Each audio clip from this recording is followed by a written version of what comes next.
Senhores e senhoras, boa tarde. Meus ministros, imprensa, povo brasileiro que me assiste. Sabia que não seria fácil. Uma coisa é você admirar uma pessoa, a outra é conviver com ela, trabalhar com ela. Hoje pela manhã, por coincidência, tomando café com alguns parlamentares, eu lhes disse: hoje vocês conhecerão aquela pessoa que tem um compromisso consigo próprio, com o seu ego e não com o Brasil.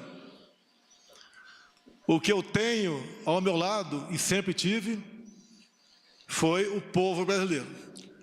Hoje essa pessoa vai buscar uma maneira de botar uma cunha entre eu e o povo brasileiro.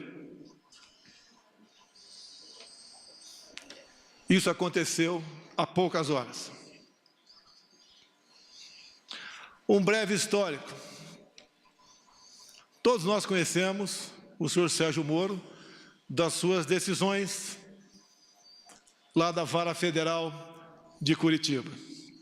A Lava Jato já existia, mas ninguém nega o seu brilhante trabalho.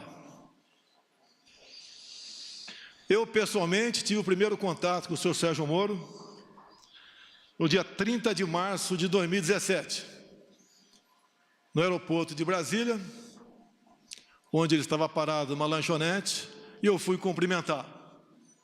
Ele praticamente me ignorou. A imprensa toda noticiou isso, dando descrédito à minha pessoa. Confesso que fiquei triste, porque ele era um ídolo para mim. Eu era apenas um deputado, humilde deputado, como é, ou como são, a maioria do que estão no parlamento brasileiro. Não vou dizer que chorei, porque estaria mentindo, mas fiquei muito triste. Na minha surpresa, alguns dias depois, eu estava em Parnamirim e recebi um telefonema dele, onde, obviamente, a sua consciência tocou e ele conversou comigo sobre o episódio. Eu dei por encerrado o assunto. Me senti, de certa forma, reconfortado. O tempo passou, eu numa pré-campanha e ele com as suas sentenças em Curitiba. Com o passar do tempo, entrei em campanha e, como, no meu entendimento, não tinha como me deter, tentaram me assassinar. Obviamente, isso marca a história de uma nação, muito mais a minha vida, a da minha família, em especial da minha filha Laura, de 9 anos de idade. Acabou o primeiro turno, eu passei para o segundo turno com o senhor Fernando Haddad, do PT. Nesse ínterim, eu baixado no Einstein, em São Paulo, recebi uma ligação de uma pessoa que queria fazer com que o senhor Sérgio Moro fosse me visitar. Eu fiquei feliz, mas declinei. Ele não esteve comigo durante a campanha. Eu não sei quem ele votou no primeiro turno e nem quero saber.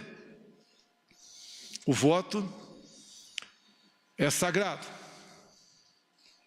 e secreto.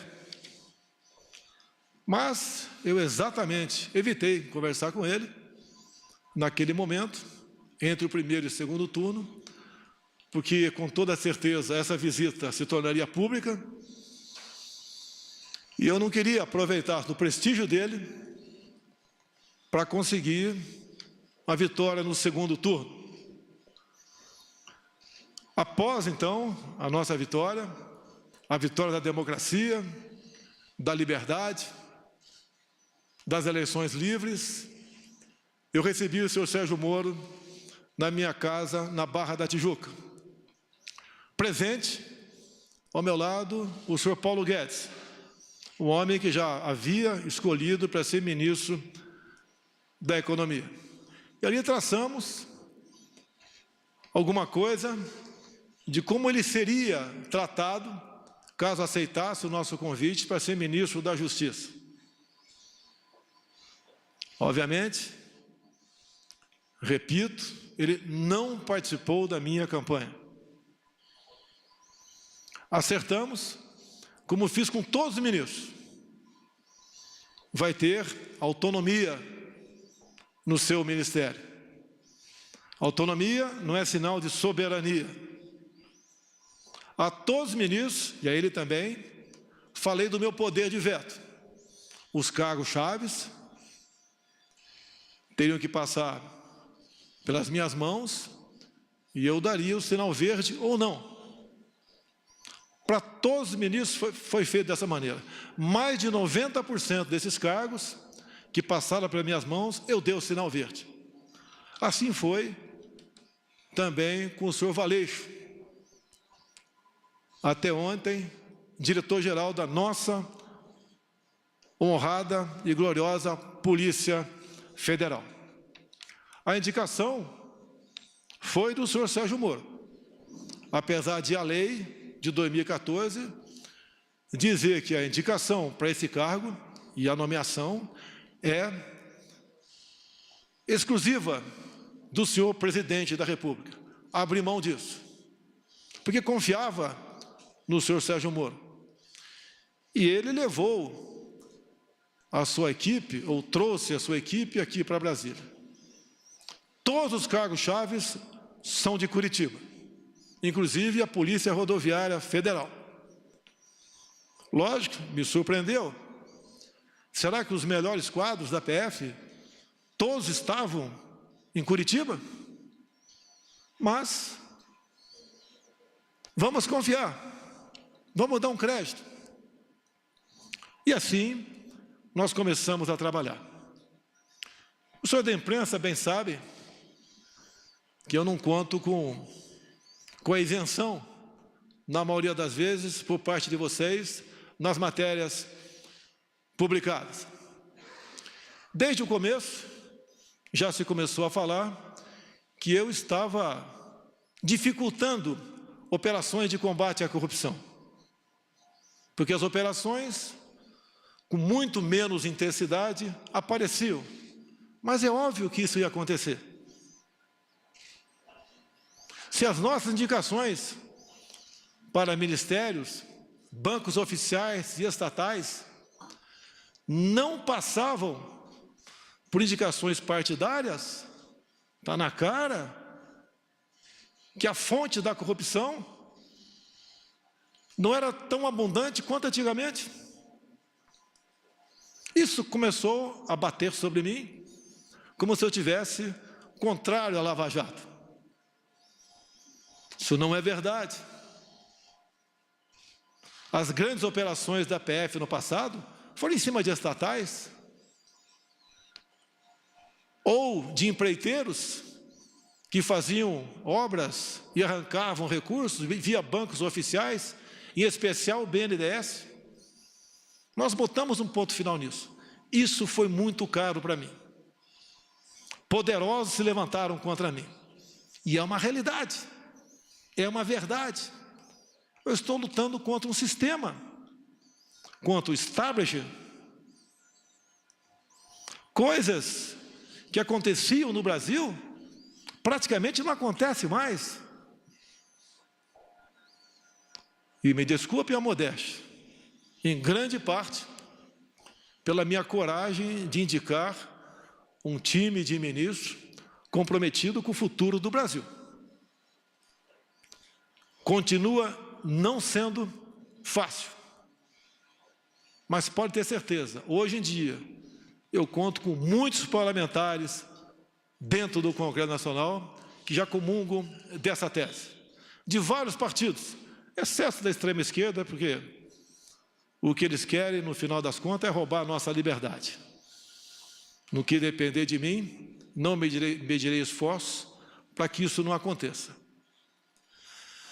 dizer ao prezado ex-ministro Sérgio Moro, como o senhor disse hoje na sua coletiva, por 3 vezes, o senhor disse que tinha uma biografia a zelar. Eu digo a Vossa Senhoria que eu tenho um Brasil a zelar. Não apenas fiz um juramento, quando sentei praça, nos idos 1973, na Escola Preparatória de Cadetes do Exército em Campinas, em dar a vida pela minha pátria, se preciso fosse. Mais que a vida para a minha pátria, eu tenho dado.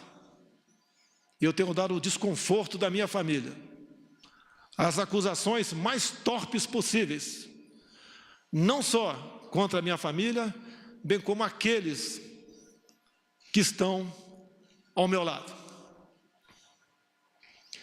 Falava-se em interferência minha na Polícia Federal. Ora as bolas, se eu posso trocar o ministro, por que não posso, de acordo com a lei, trocar o diretor da Polícia Federal? Eu não tenho que pedir autorização para ninguém para trocar o diretor ou qualquer um outro que esteja na pirâmide hierárquica do Poder Executivo. Será que é interferir na Polícia Federal, quase que exigir, implorar Sérgio Moro que apure quem mandou matar Jair Bolsonaro? A PF de Sérgio Moro mais se preocupou com Marielle do que com seu chefe supremo. Cobrei muito deles aí. Não interferi. Eu acho que todas as pessoas de bem no Brasil querem saber. E entendo, me desculpe, senhor ex-ministro, entre o meu caso e da Marielle, o meu está muito menos difícil de solucionar. Afinal de contas, o autor foi preso em flagrante delito. Mais pessoas testemunharam.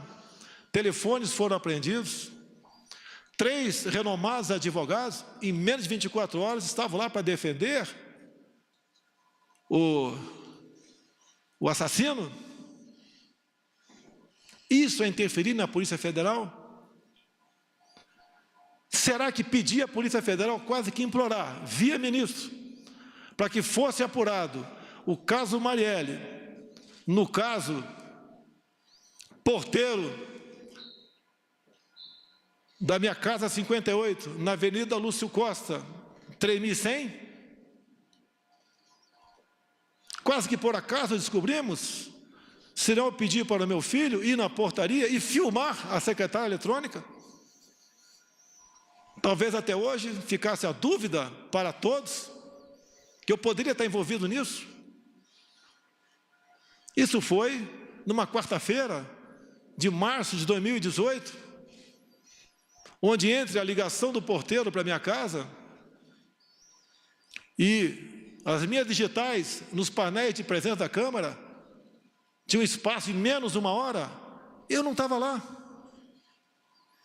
Depois, a perícia da Polícia Civil do Rio ainda chega à conclusão que aquela voz não é a voz do porteiro em questão.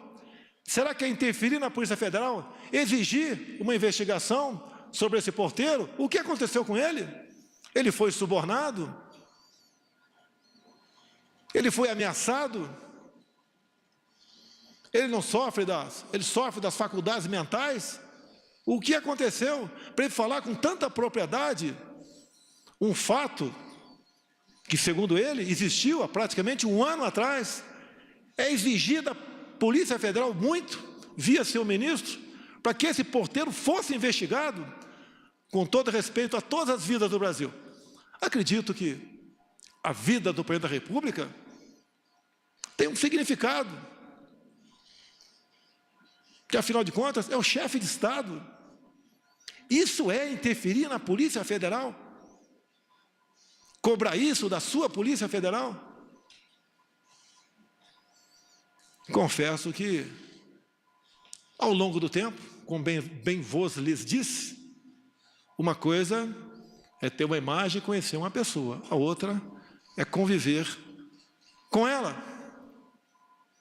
Nunca pedi para ele para que a PF me blindasse onde quer que fosse. Quando se fala em corrupção, eu falo da minha vida particular. Nos últimos 2 anos de parlamentar, gastei menos da metade que poderia gastar na sua cota parlamentar, com passagem aérea, com despesa de combustível, de alimentação, de aluguéis. Na vida de presidente da República, eu tenho 3 cartões corporativos. 2 são usados para despesas, as mais variadas possíveis, que, afinal de contas, mais de 100 pessoas estão na minha segurança diariamente. Despesas de casa normal. E um 3º cartão, que eu posso sacar 24 mil por mês, sem prestar conta. Eu posso sacar 24 mil reais e gastar onde bem entender, sem prestação de contas. Quanto eu usei dessa verba desde janeiro do ano passado? 0. Isso é obrigação. Desliguei o aquecedor da piscina olímpica do Alvorada. Modificamos o cardápio. Mas isso não tem nada a ver. É obrigação da minha parte. Mas só para lembrar que eu tenho preocupação com a coisa pública e busco dar exemplo. Quando se fala em interferência, tem aqui um ministro meu, tão importante quanto os demais, que nós somos uma corrente, nenhum elo é mais forte que a própria corrente, o Paulo Guedes. Quando eu vi que o Inmetro, que é um órgão parecido até, logicamente, cada um na sua função, com a Polícia Federal, com a PRF, com a Secretaria da Cultura, do Marcelo Arvantônio, entre tantas outras. Eu falei, Paulo Guedes, eu vou implodir o Inmetro, porque o que eu descobri lá, nós não podemos deixar o povo sofrer dessa maneira. Queriam trocar 1.600.000 tacógrafos de motoristas, de viaturas, cada tacógrafo custando R$ 1.900. Quem ia pagar a conta era o motorista de caminhão, o motorista de van, de ônibus. Queriam trocar todos os taxímetros do Brasil. Só no meu estado, Rio de Janeiro, 40 mil taxistas iam ter que comprar um novo taxímetro. Queriam um chip em cada bomba de combustível no Brasil, onde nós ficamos sabendo que não teria a sua devida eficácia. Não tem, essa conta não foi para o povo pagar. A obrigação do Inmetro é, obviamente, atestar a qualidade de muita coisa e, de preferência, obviamente, evitar onerar o nosso já sofrido povo brasileiro com a pesada carga de impostos que tem. Implodimos o Inmetro. E a Polícia Federal? Como publicado por vocês no dia de ontem, mas esqueçam a imprensa. Ontem, numa videoconferência, o senhor Valeixo se dirigiu a todos os seus 27 superintendentes e disse que desde janeiro vinha falando com o senhor Sérgio Moro, queria deixar a Polícia Federal. Os superintendentes são a prova disso. E eu, algumas vezes, falei com o Sérgio Moro sobre a Polícia Federal. Quando eu me elegi, havia uma ideia por parte de policiais, muitos trabalhavam comigo, em torno de 60 em rodízio, eu tinha direito a isso pela legislação, até o maior efetivo, por ser o candidato com maior chance, e mesmo assim, apesar de todo o trabalho da Polícia Federal, não conseguiu evitar a tentativa de homicídio, mas eu digo, foi a Polícia Federal, com o seu trabalho técnico, preventivo, que também foi um elo na salvação da minha vida. Porque a cada ponto, a cada esquina que eu passava, eles tinham um plano da minha evacuação, caso sofresse alguma coisa. Então, a Polícia Federal, em primeiro lugar, eu devo a minha vida a esses homens, bem como alguns policiais militares de Brasília e do Rio, que voluntariamente estavam lá em Juiz de Fora. E o que eu quero, o que nós queremos da Polícia Federal, que ela seja usada em sua plenitude, que as suas operações sejam, no mínimo, mantidas, no que depender de mim, potencializadas, que é com o trabalho dela que nós damos esperança, num primeiro momento, à população brasileira. O combate à corrupção, o combate ao crime organizado. E, como mesmo o senhor Valeixo disse que estava cansado, eu comecei a fazer gestões junto ao ministro para trocarmos o diretor-geral da Polícia Federal. Era a intenção dele, como ele declarou ontem, que desde janeiro queria sair. Nós cansamos, nós não somos máquinas. No dia de ontem, eu conversei com o senhor Sérgio Moro, só eu e ele, como na maioria das vezes nossas conversas, onde eu sempre abri o coração para ele. Eu já duvido se ele sempre abriu o coração para mim. Eu sempre disse aos meus ministros, a confiança tem que ter dupla mão. O ministro quer que eu confie nele? Quer e tem razão. Mas eu também quero que o ministro confie em mim. Sempre falei para ele, Moro, não tenho informações da Polícia Federal. Eu tenho que todo dia ter um relatório do que aconteceu, em especial nas últimas 24 horas, para poder bem decidir o futuro dessa nação.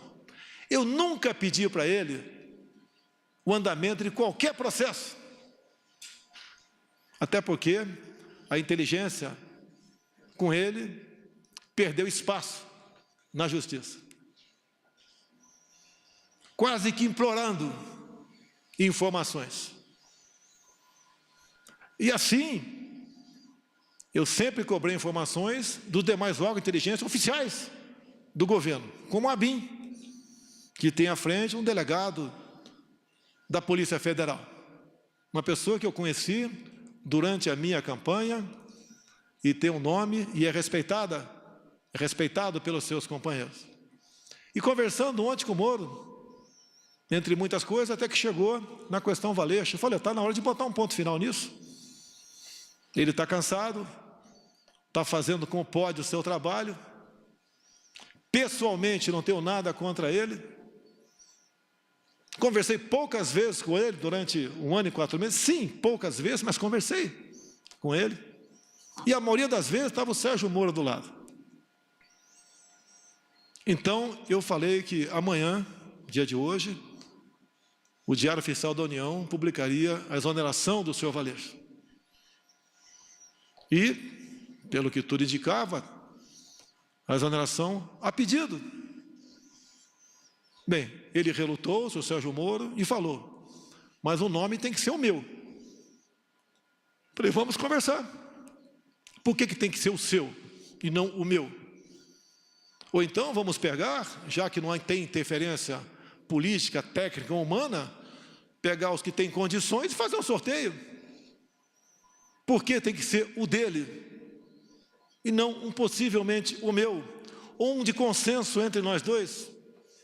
E eu lembrei da lei de 2014, que a indicação é minha, é prerrogativa minha. E o dia que eu tiver que submeter a qualquer um subordinado meu, eu deixo de ser presidente da República. Jamais pecarei por omissão. Falei para ele, quero um delegado, que pode não ser o seu, pode não ser o meu, mas que eu sinta, além da competência óbvia, se bem que isso é uma coisa comum entre os delegados da Polícia Federal, que eu possa interagir com ele. Por que não? Eu interajo com os órgãos de inteligência das Forças Armadas, se preciso for, eu interajo com a ABIN, interajo com qualquer um do governo, sempre procuro o ministro, mas numa necessidade, eu falo diretamente com o primeiro escalão daquele ministro, como ontem, ou anteontem, eu tinha que decidir uma coisa, tinha que ver com a Marinha. Mas como exclusivamente com a Marinha, eu resolvi naquele momento não falar com o ministro da Defesa. Falei diretamente com o da Marinha e foi resolvido de acordo com com o interesse dele. E depois participei do Ministério da Defesa. Isso não é quebra de hierarquia, é necessidade. Não posso abrir mão disso, assim como o Ministério da Defesa pode ligar diretamente com o comandante de batalhão, sem passar pelo comandante da brigada. Se preciso for, depois ele participa, para evitarmos que venhamos ferir o princípio da hierarquia. E mais, já que ele falou em algumas particularidades, mais de uma vez, o senhor Sérgio Moro disse para mim, você pode trocar o Valeixo sim, mas em novembro, depois que o senhor me indicar para o Supremo Tribunal Federal. Me desculpe, mas não é por aí. Reconheço as suas qualidades em chegando lá, se um dia chegar, pode fazer um bom trabalho, mas eu não troco. E outra coisa, é desmoralizante para um presidente ouvir isso, mais ainda externar, ou não trocar, porque não foi trocado, sugerir a troca de 2 superintendentes entre 27. O do Rio, a questão do porteiro, a questão do meu filho, 04, o Renan, que agora tem 20, 21 anos de idade, quando, no clamor da questão do porteiro, do caso Adélio, que os 2 ex-policiais teriam ido falar comigo, também apareceu que o meu filho 04 teria namorado a filha desse ex-sargento. Eu comecei a correr atrás. Primeiro eu chamei meu filho. Abre o jogo. Pai, eu saí com metade do condomínio, nem lembro quem é essa menina, se é que eu estive com ela. Hoje a vida é assim.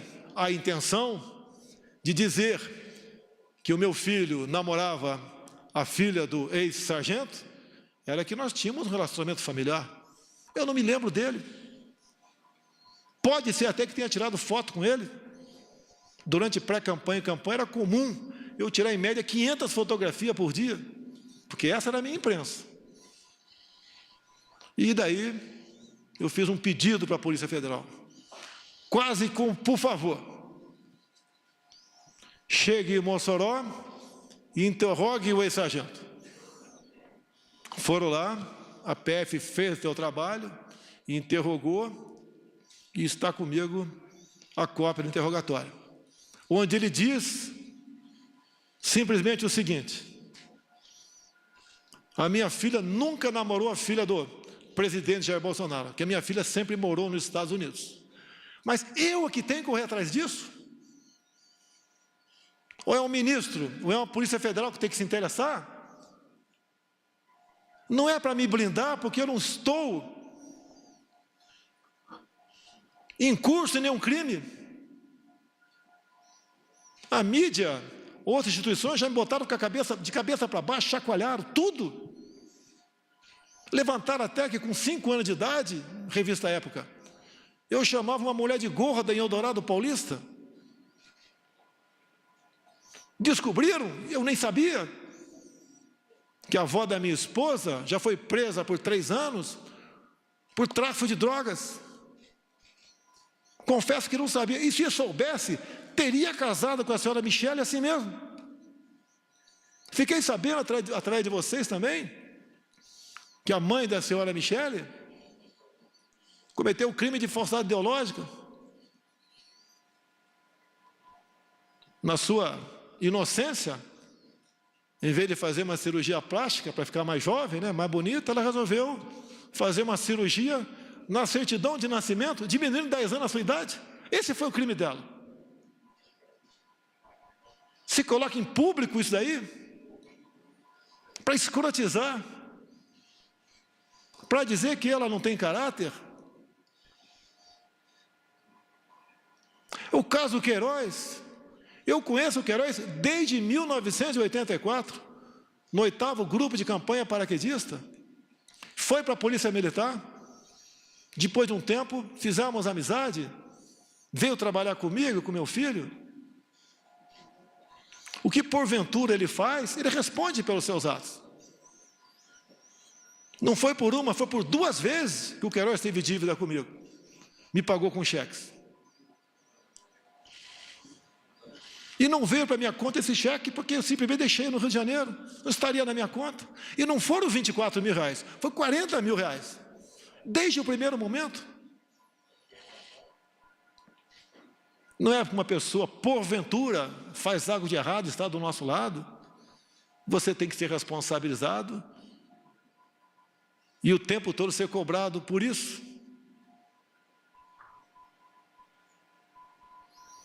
Nunca pedi para blindar ninguém da minha família. Jamais faria isso.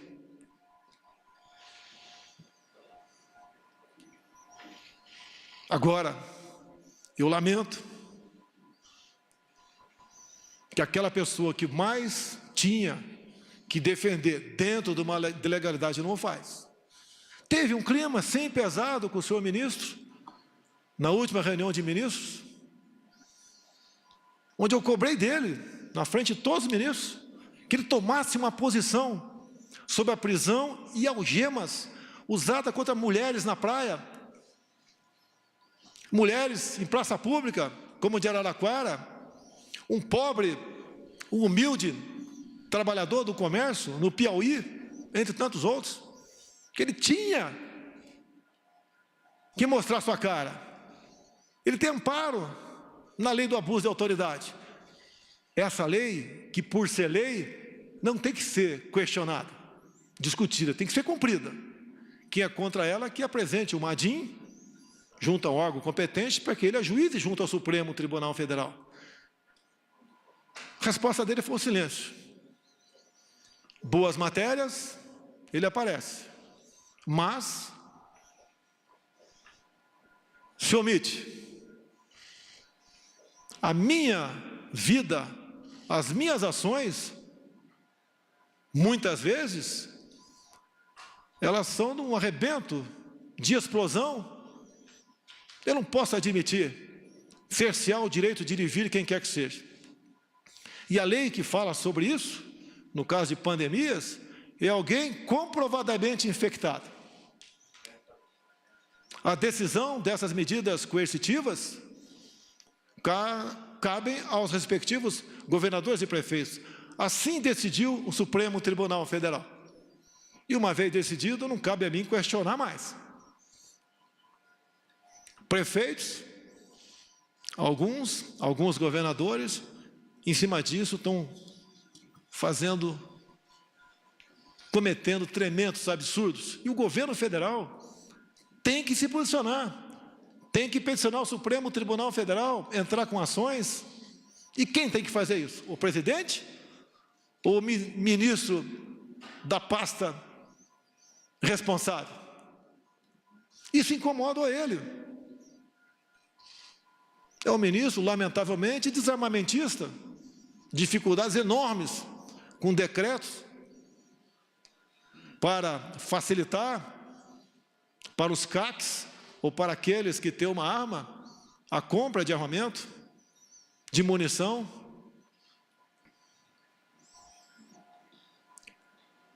Aquilo que eu defendi durante a campanha e pré-campanha, os ministros têm obrigação de estar junto comigo. Caso contrário, não estão no governo certo. Não tenho mágoa do senhor Sérgio Moro. Hoje pela manhã, acredito que 7 ou 8 deputados, ou meia dúzia, tomaram café comigo. E eles estão à vontade, se quiser falar ou não. Eu lhes disse, hoje vocês vão conhecer quem realmente não me quer na cadeira presidencial. Esse alguém não está no Poder Judiciário, nem está no Parlamento Brasileiro. Não lhes disse o nome. Falei, vocês vão conhecê-lo às 11 da manhã. repetindo a vocês, veio com a cunha. Se ele quer ter independência, como eu tenho, autoridade, ou se quisesse, poderia vir candidato em 2018.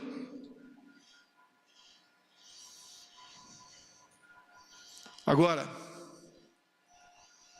eu não posso conviver, ou fica difícil a convivência, com uma pessoa que pensa bastante diferente de você. Um fato que foi noticiado muito no início do ano passado, ele nomeou a senhora Ilona Sabó como suplente de um conselho, e nós sabemos que essa senhora, ou senhorita, tem publicações, as mais variadas possíveis, defendendo o aborto, ideologia de gênero, entre tantas outras coisas, que estão em completo desacordo com as bandeiras que eu defendi, que os cristãos brasileiros também defendiam, e até ateus defendiam também. Não foi fácil conseguir a exoneração dessa pessoa, porque o tempo todo você me deu carta branca e porteira fechada. Mas quase sempre se lembrava do poder de veto. Torci muito para dar certo. Muito. Mas, infelizmente, ou felizmente, no dia de hoje, após nossa conversa no dia de ontem, eu até fui sinalizado que ele compareceria à presidência e seria bem recebido, como foi o senhor Mandetta há poucos dias, para comunicar seu afastamento, ou para tentar a última cartada. Tem mais esses nomes aqui para o DG. O senhor concorda com algum desses ou não? E daí tomar uma providência. Eu sempre fui do diálogo. Vocês não vão encontrar nenhum ministro meu que vai dizer que eu impus qualquer coisa para ele. Ele resolveu marcar uma coletiva e fez acusações infundadas, que eu lamento. Para muitos, vai deslustrar a sua tão defendida biografia. Nós que estamos na linha de frente, nós ministros, tem algo mais importante que a nossa biografia. É o bem-estar do seu povo, é o futuro dessa nação. Vamos levar, no sentido figurado, muito tiro na cara, mas vamos cumprir a missão. Aqui tem ministros que apanham todo dia, como Abraham Van Trauben, por exemplo. Outros apanham também, mas esse é um exemplo. Luta contra uma doutrinação de décadas, onde vem demonstrando que a educação do Brasil nunca teve tão mal. Não só as provas do PISA, bem demonstram que estamos em várias matérias em último na América do Sul, em último no mundo. Isso tem que ser mudado. Ele tenta e vem demonstrando com muito trabalho que não vale, senhores pais, senhoras mães, que seu filho tem um pedaço de papel escrito diploma. Ele tem que exercer aquele ofício. O diploma, hoje em dia, passou a ser apenas uma figura decorativa para alunos. Ele tem que ser um bom profissional e não um bom militante.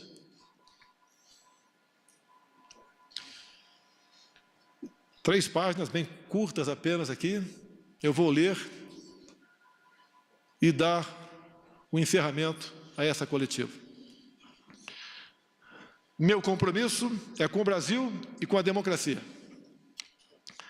Sempre dei plena liberdade aos meus ministros, sem abrir mão do meu poder de veto e da minha autoridade como presidente da República. Sempre mantive diálogos republicanos com todos os meus ministros. Temos discordâncias e convergências, mas em qualquer situação mantive o respeito à opinião de todos. Sempre fui leal a eles.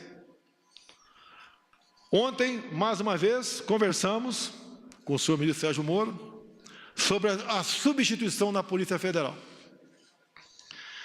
Esperava, em conjunto com o senhor ministro, definir um nome para dirigir a instituição, ainda que, pela lei, esta seja uma prerrogativa exclusiva do presidente da República. Estou decepcionado e surpreso com o seu comportamento. Não se dignou a me procurar e preferiu uma coletiva de imprensa para comunicar sua decisão. Meu compromisso é com a verdade, sem distorções. Não são verdadeiras as insinuações de que eu desejaria saber sobre investigações em andamento.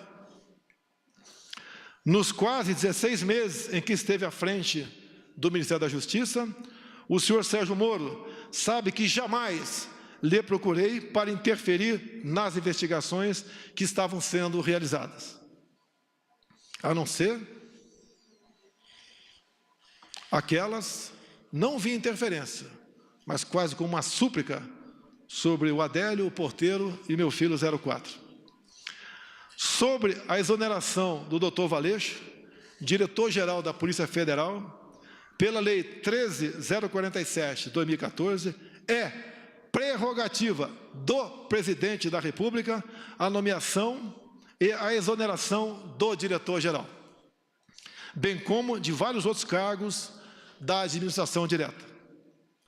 A exoneração ocorreu após uma conversa minha com o ministro da Justiça, pela manhã de ontem. À noite, eu e o doutor Valeixo conversamos por telefone e ele concordou com a exoneração a pedido. Desculpe, senhor ministro, o senhor não vai me chamar de mentiroso.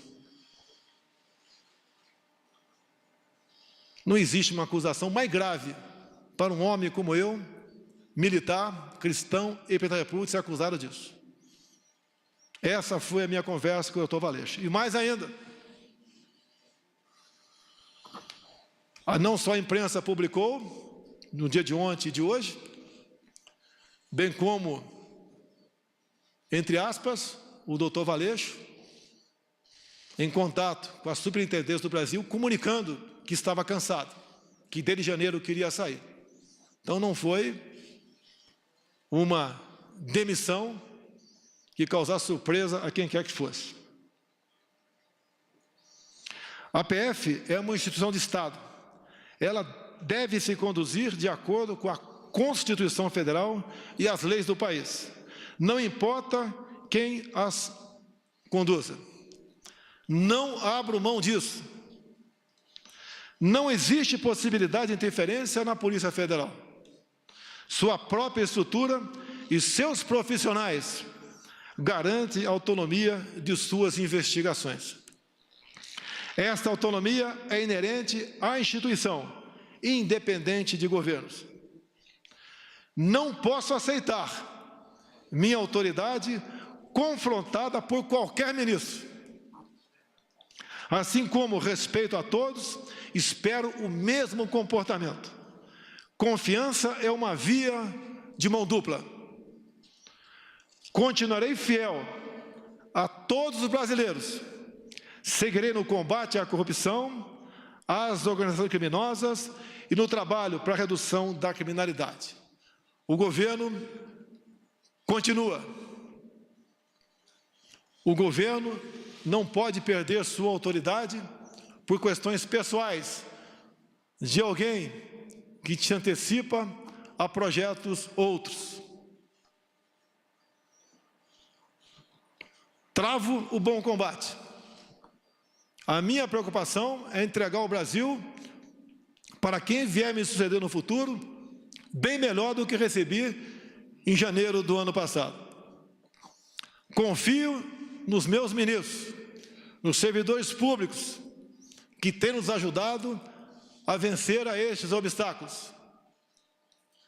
O Brasil é maior do que qualquer um de nós. Esse é o nosso compromisso, esse é o nosso dever de servir a pátria.